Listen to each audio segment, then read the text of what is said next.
Hello, everyone. Welcome. Happy Tuesday. I'm Jeremy. I'm Alan.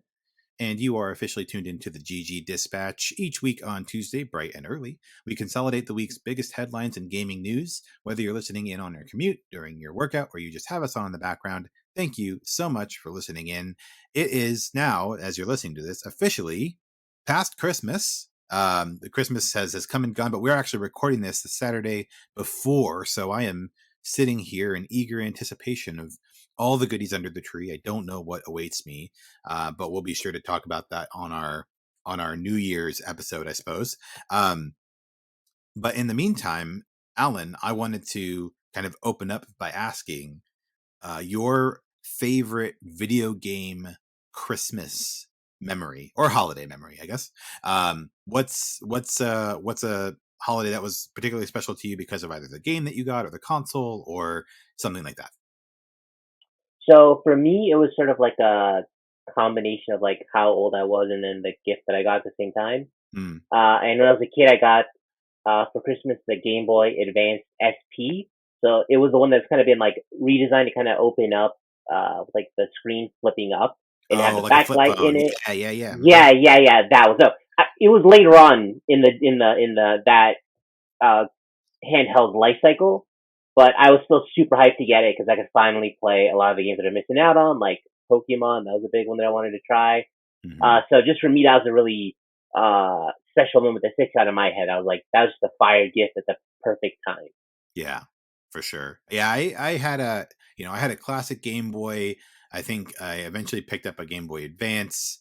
I wasn't really spending a lot of time on the DS, if I'm being honest. I don't think it's from lack of interest. I just don't think it was in my rotation. Like I had, the kind of mainstay console. I had a Super Nintendo. Further down the road, I got my Genesis actually afterwards. I had a Nintendo and Atari before that. But anyways, the DS really wasn't on my radar, so I kind of missed that whole generation. But I remember the Game Boy Advance, the SE, the SP, pretty slick design. That was all the rage at the time. So, for me, I want to say it was 1992. I was 7. Yes, 7. And it was the Super Nintendo. And actually, I'm trying to remember now if it was 1992 or 1993, but somewhere around there. It was the year that I got my Super Nintendo. I also got Mega Man X at the time, and I just remember, just completely taking over the TV and just playing that game for many hours. And it really I had already enjoyed Mega Man when I was a bit younger. It was one of the earliest games that I played. Mega Man 3 was an early memory for me as well. And so, yeah, I think it was the Christmas that I got my Super Nintendo and enjoyed some Mega Man X. And then, of course, the other adventures with Chrono Trigger and Secret of Evermore and Secret of Mana and like all the other amazing games that ended up coming out on the Super Nintendo that sort of formed the golden age, as many kind of millennial gamers reflect upon. That was a great Christmas. Really enjoyed that. Nice. Now, Jeremy, I do Yes. need to know, not video game related, Okay. but are the deviled eggs making an appearance at some Christmas meal the way that they do during Thanksgiving? Yes, 100%. So it's deviled eggs are a staple of any holiday. Okay, like all year round. Like Easter for sure. Like it's eggs. Come on, but pretty much 4th of July. Any time that there's a gathering of family or friends or any reason to celebrate, I'm on the hunt for some deviled eggs. So there will hopefully be some deviled eggs that will be consumed. we're doing something a little bit different this year for Christmas dinner. Actually, my wife's making like a fettuccine alfredo, and so like we're doing kind of like a fancy pasta and some wine and some salad and stuff. And we're gonna do more of like a traditional like ham and potato and stuff like Christmas Eve. Um, but but yeah, we'll be looking for an opportunity to have some deviled eggs because in this house we respect the deviled egg. So that's what I'm looking forward to. Um, cool. Well, thanks for sharing that Christmas memory with me. Let's go ahead and dig into our stories for the last set of stories for 2023. Really, so we've got 5 of them lined up here. First one, this one was actually pretty massive. This broke, I think, shortly after we recorded our last episode, which is around a massive leak at Insomniac Games. So, if you're familiar, Insomniac Games is the studio behind Spider-Man, Spider-Man franchise, and Ratchet and Clank, and a lot of other amazing games, and arguably have been contributing some of the best first-party titles for the PlayStation 5. And they were recently subject to a pretty momentous hack, and it's been pretty damaging, actually. So this is from Nicole Carpenter at Polygon. The article starts, the catastrophe of the Insomniac hack goes way beyond leaked games. And so it says that on December 12th, notorious ransomware group Ricida announced it was holding a massive Insomniac Games data hostage. If Insomniac Games wanted to keep the information from being released, they would have to pay up. They wanted 50 Bitcoin, or about $2 million, and they were willing to take it from anyone who wanted it via an auction on the dark web. And when the deadline passed without a buyer, they ended up releasing the data. So they released the data a number of days ago, about 1.67 terabytes that contains more than 1.3 million files. And these files included not only in development materials from the upcoming Wolverine game, but also like casting information, level design, the broader plan for Insomniac game releases, layoff plans, etc. And it also included hundreds of employees' information as well. So like there were non-disclosure agreements, internal developer Slack communications, internal HR documents, scanned employee passports, and more. So yeah, it's pretty extensive and honestly kind of, troubling, the amount of information that was released in this hack. And so shortly after, I think this actually came out yesterday, December 22nd, Insomniac Games revealed the following statement, or released the following statement. So thank you for the outpouring of compassion and unwavering support. It's deeply appreciated. We're both saddened and angered about the recent criminal cyber attack on our studio and the emotional toll it's taken on our dev team. We have focused inwardly for the last several days to support each other. We are aware that the stolen data includes personal information belonging to our employees, former employees, and independent contractors. It also includes early development details about Marvel's Wolverine for PlayStation 5. We continue to work quickly to determine what data was impacted. This experience has been extremely distressing for us, and we want everyone to enjoy the games we develop as intended and as our players deserve. However, like Logan, Insomniac is resilient. Marvel's Wolverine continues as planned. The game is in early production and will no doubt greatly evolve through development, as do all of our plans. While we appreciate everyone's enthusiasm, we will share official information about Marvel's Wolverine when the time is right. On behalf of everyone at Insomniac, thank you for your ongoing support during this challenging time. So I guess, Alan, I'm just curious, what are your thoughts on this leak? We can talk a little bit about some of an interesting data point that came out of it regarding Spider-Man 2's cost in a minute, but just in general, what were some initial reactions on this? So I definitely took a huge L on that one. That's a lot of information, but I think that the data related to the games is like not that big of a deal, in my opinion, because again, it's so early in production. A lot of these plans go out to the 2030s. Like Grand Theft Auto 6 is coming out in 2025. I can almost guarantee you they're going to do things in that game that is going to inform game design choices that other games make, including Insomniac, that they'll probably roll up into, and that will completely change what we saw released. To me, the much bigger deal is all that personal information on the employees, because that's going 100% going to be weaponized against them whenever Insomniac does something the most toxic part of our gaming community doesn't like, or if those employees say something on their personal social media accounts that they don't like.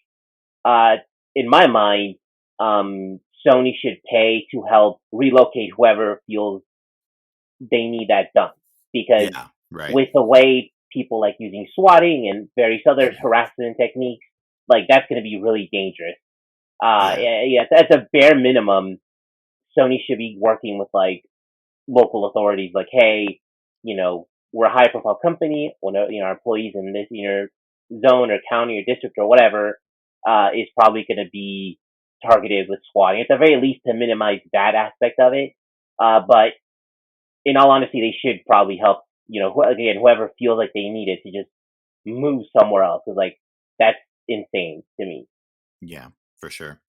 And yeah, the information is out there now, and so they definitely need to take some, I think, some serious steps to remedy that.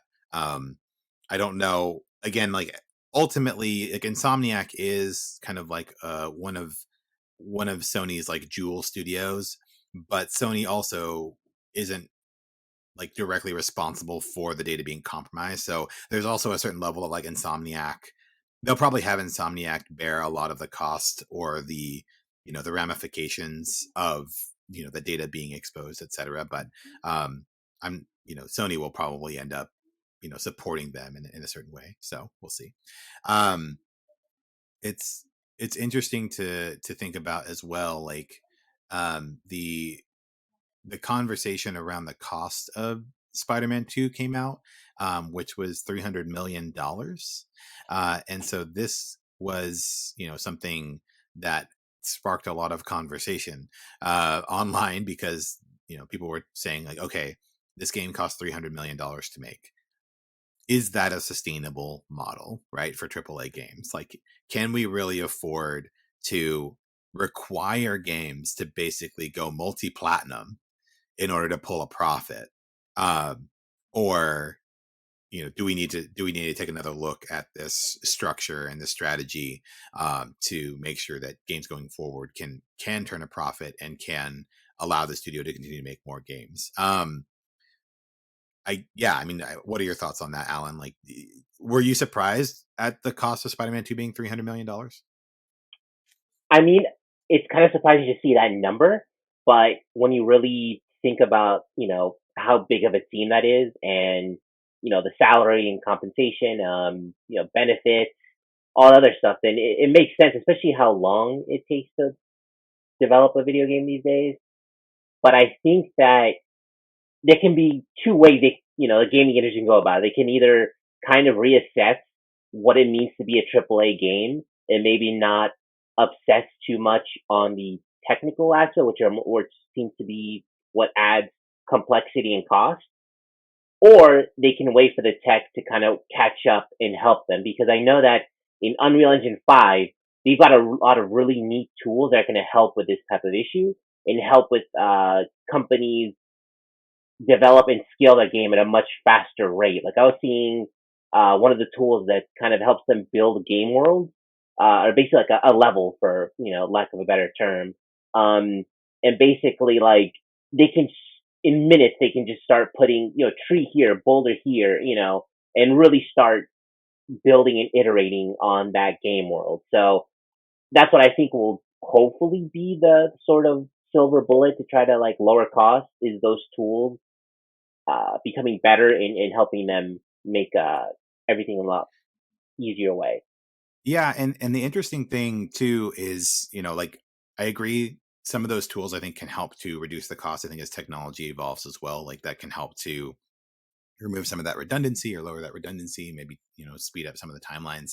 But an interesting element of this as well is that Spider-Man 2 at $300 million was 3 times the cost of Spider-Man 1, like the first Spider-Man game that Insomniac made. And arguably, like, did the players see that, right? Like, did the players see that value in the game? And I don't think they did. Not because it's not a great game, right? Like, it's still fantastic. It's got great traversal. The worlds are amazing, fantastic voice acting and everything else.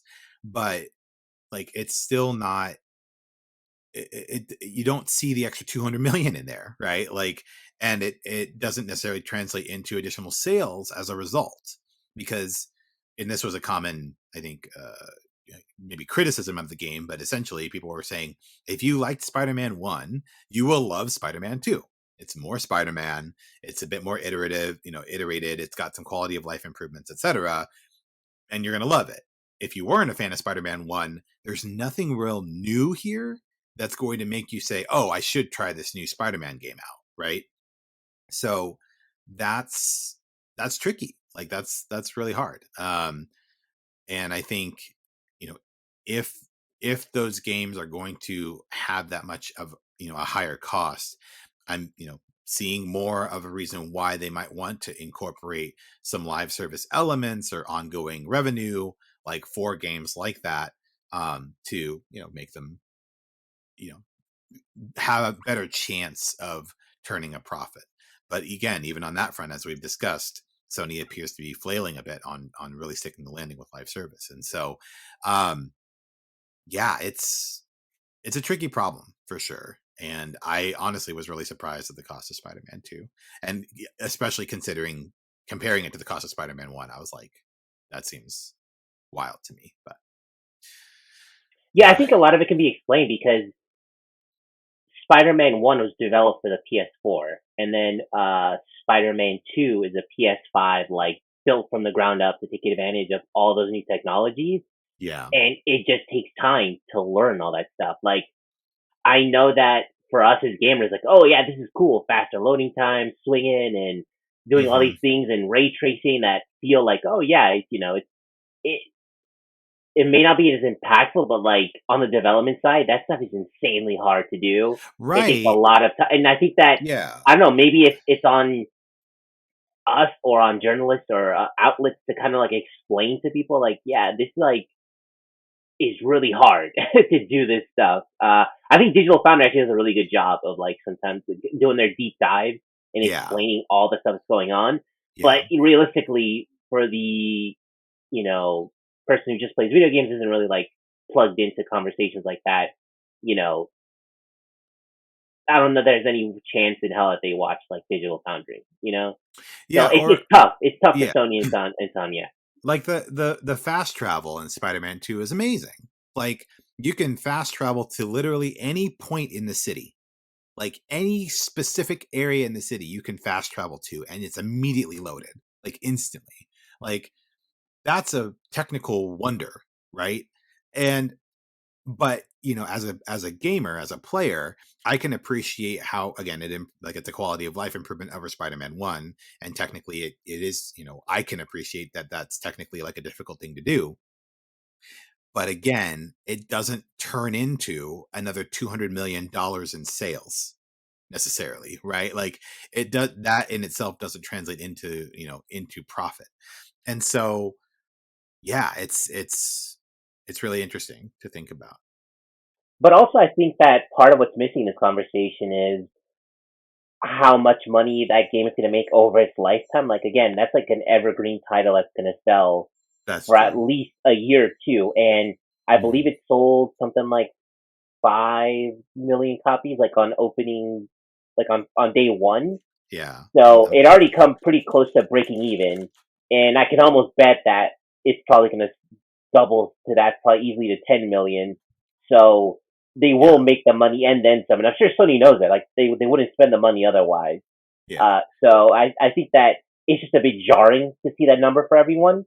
Mhm. But I think it's a good thing to start that conversation of like, getting it out there to a wider audience of how much these games cost, and this is why they increased the price from $59.99 to $69.99. Yeah, yeah, and I'm, just some of the articles that came out after its, release. It hit 5 million sold in 11 days. It sold 6.1 million as of November 12th, etc. So, I mean, yeah, it made back the money for sure. Um, but the but again, like, not every title is going to be able to achieve that level of success, right? And really, Yeah. it only takes like one game that you've invested that much money in to flop to really take a to really impact a lot of things downstream. Like if you take $100 million loss on a game, like that's going to have huge ramifications to other studios, like in your immediate. And the thing, as we've seen in the video game industry, it doesn't necessarily impact the biggest studios. It always impacts the medium to small studios, right? And so when that happens, it's not like, Insomniac's going to swing and miss on Wolverine, for example, right? They spent 300 million to make it, and then maybe it doesn't do well. That's not going to necessarily impact Insomniac. It's going to impact, those medium to smaller studios that Sony is working with. And so I think that's where the weight of the cost ultimately comes in, like meeting that bar, right? Yeah, So, I'm hoping that Sony kind of like sees like, okay, yeah, if we tank with one of these, we're in trouble. So start putting more money into like smaller studios, making smaller experiences. yeah, yeah. Well, part of what will help, I think, some of these titles reach the revenue that they need is having more consoles out in the hands of consumers. And so that brings us to our next story, which is PS5 sales numbers are in for 2023, and they are wild. So this is from Game Rant, Game Rant's Bobby Anhalt, which published a few days ago. It says the PS5 is outselling the Xbox Series X/S by a nearly 3-to-1 margin, with the PS5 selling 22.5 million units compared to Xbox's 7.6 million units over the last year. Major exclusives including Spider-Man 2, Final Fantasy 16, and Baldur's Gate 3 have contributed to the PS5's success. The Xbox Series X/S falls behind in console sales as Sony looks to overtake the PS4's sales numbers with the PS5. So, this is a 65% increase from 2022, which we're aware, the PS5 had some serious inventory issues upon launch and arguably for a number of years following launch. But now that the inventory has sort of stabilized over this past year, the sales have sort of reflected that as well. What do you think about this, Alan? Are you surprised by the ratio? Yeah, that gap is big, but I think this is very much a reflection of how Xbox has been trying to position itself as more of a Game Pass company instead of like a console company. Right. And it's a bit like, I don't know, it feels so strange because you think that the people who are putting down anywhere between 300 at the Series S level to 500 at the Series X level are going to be the ones who are most invested in your ecosystem, and there's probably a pretty high attach rate of Game Pass to Xbox consoles, so you would want more consoles. And I think that the sales that we saw during this holiday, especially for the Series X, is probably a sign of that. Of like, oh, hang on, we really do want people to have these consoles Yeah. because someone who signs up for maybe a trial or like on a monthly basis a Game Pass and plays on their Samsung TV or on whatever other device is far more likely to go, I'm gonna only sign up for a month and play this one game and then bounce off, while your, more hardcore console audience is gonna be signing up for the long haul.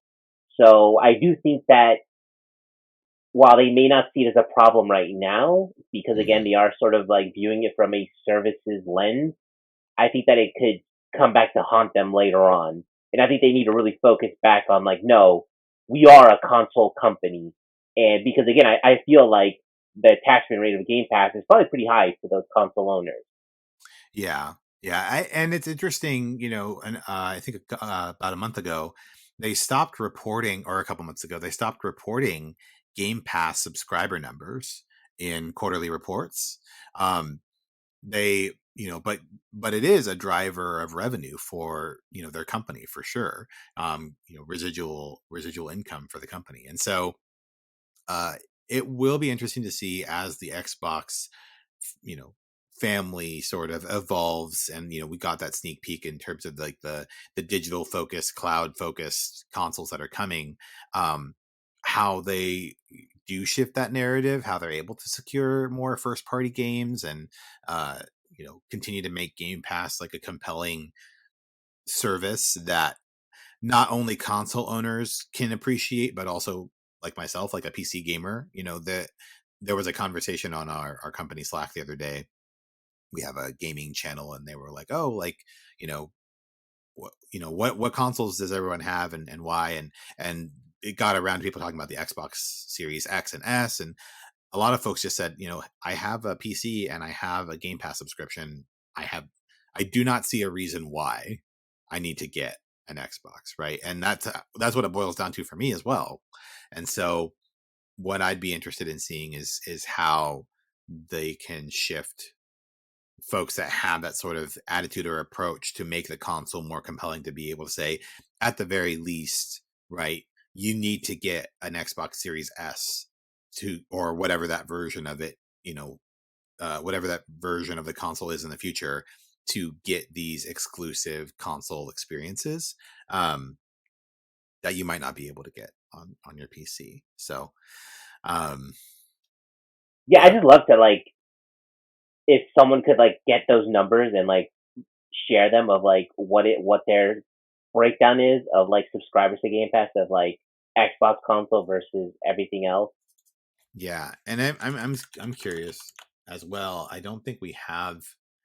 Yeah, I've never seen like anyone either from Xbox itself or Well, from Game like. World. Okay, so here's something from Game World Okay, Observer okay. from a few months ago that says Game Pass has over 30 million subscribers, according to Xbox senior marketing director. So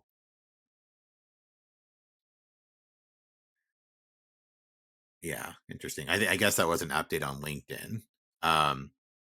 Yeah, Game Pass has 29 million subscribers to Xbox Game Pass console and Xbox Game Pass Ultimate. So yeah, and I mean, so 30 million times what's the average end up It, being? it's about, Like, yeah. so I mean, it's not a small number for sure. But I still think there's work to be done to make the console experience more compelling, because Yeah, it's yeah. okay it's okay to have Game Pass be a driver, but they have to bring people to the consoles. Yeah. No, yeah, I want to see a breakdown of like that 30 million. How many are Xbox? How many are PC? How many are Right, whatever right, right. other their Yeah. platforms they got? Yeah. Interesting. All right. Two more stories here.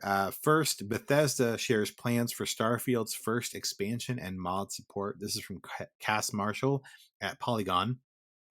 Bethesda's spacefaring role-playing game Starfield still has many updates to come, according to a new blog post from the developer. The blog post shares that Starfield has enjoyed the biggest launch in Bethesda history, with 13 million players since September. Future updates will release every 6 weeks or so and include everything from quality of life improvements to content and feature updates.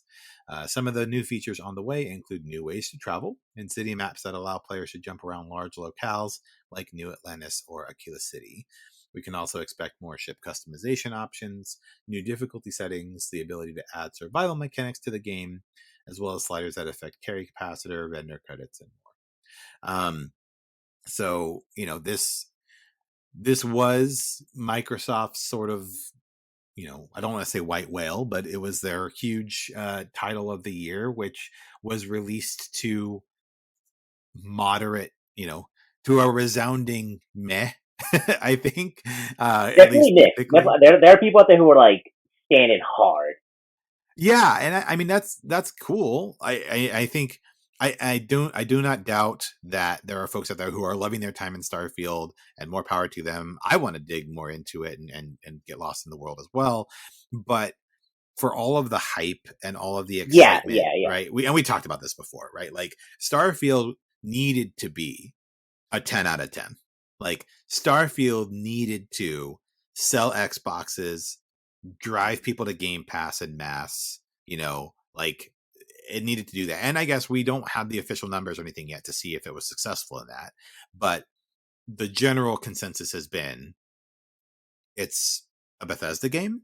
It's it's got some areas that definitely kind of swung and missed on, and it's good, but it's not what it needed to be to really live up to the expectations that had been built around it for so many years, right? So, but all that being said, they are obviously invest in this game. Bethesda wants to continue to provide more content and give people more things to do, and provide those iterative improvements so that players who are in that world and frustrated by certain elements can enjoy better and better gameplay as the game goes on, which is great. So again, I don't think I'll really be getting waist deep into Starfield for a while. I've got quite a backlog I need to work through, but it's always good to see planned content for a Game Pass title like Starfield for folks to be able to look forward to and have more to look forward to explore. So I need that UI fix. Like I've said before in the past, I want to love Starfield, but Starfield hates me.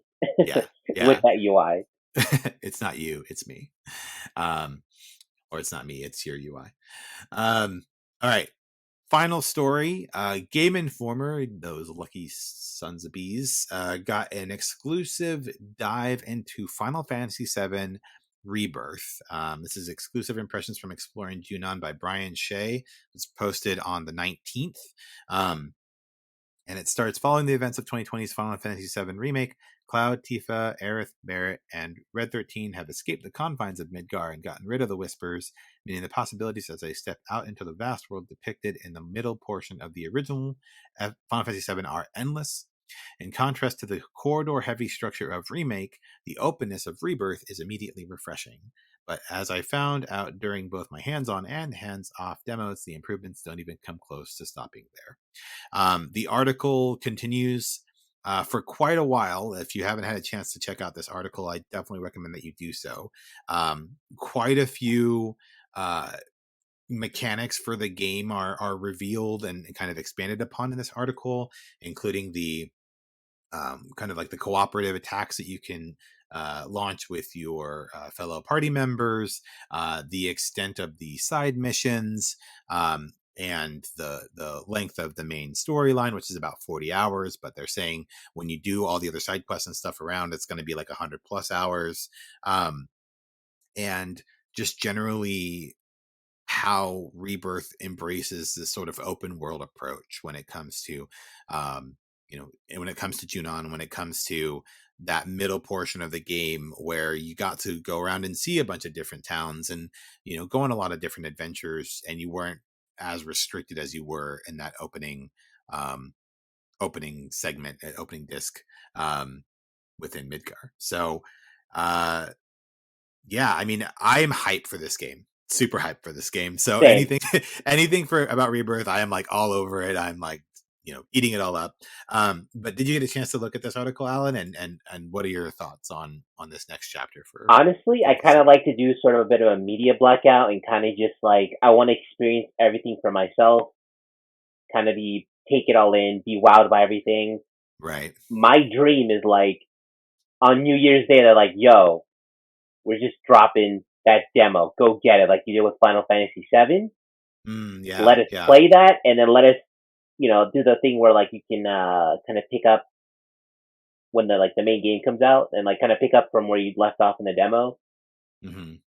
That to me would be like the ideal, because like I need it. Give it to us now or on New Year's Day or February. I've already taken 1st. some time off work for this. Like, exactly. Like I'm ready. My body is ready. I want to just, I want to get into this game.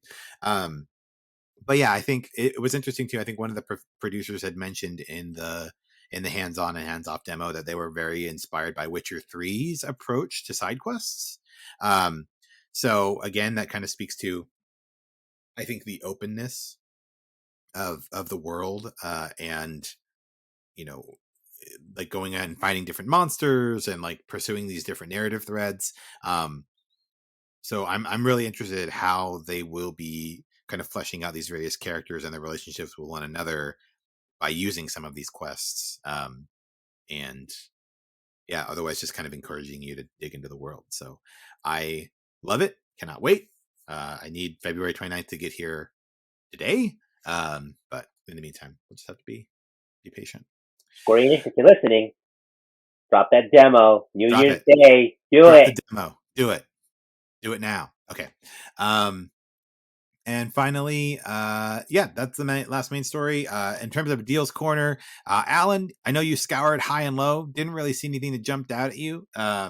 We do have the Sony. Sony's running a great holiday sale right now. So in case you missed that, Alan Wake 2 is 20% off. Resident Evil 4, which I've been spending a lot of time with lately, is half off. And God of War Ragnarok is about half off, etc. So there's a lot of great sort of PlayStation iconic titles that you can enjoy with some good sales that will be running through Christmas. So if you get some, PSN cards and, some PlayStation Store cards or whatever that you want to use, then there's some great titles on there that you can spend your money on. Also, meant to mention at the top of this episode, didn't really get a chance to dig into more GTA 5 this past week. I know last week we talked a bit about our first hour kind of in the game. Alan is digging back into it as well. But I think that'll be something that we'll both do a bit more in the new year. So I will continue to share my thoughts as we play through GTA 5 together, and I experience it for the first time.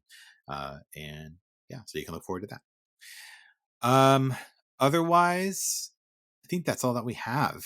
The Alan, next episode we'll be doing early as well, right? Because of New Year's, when kind of where it falls. Yes. Time will tell. We'll let you know when we end up recording our New Year's episode, when it gets recorded. Gotcha. But yeah, we'll see. We might be able to pull it off on New Year's Day. So we'll let you know. But yeah, until next time. Yeah, I think that's it. Until next time, I'm Jeremy. I'm Alan. And keep gaming. See ya.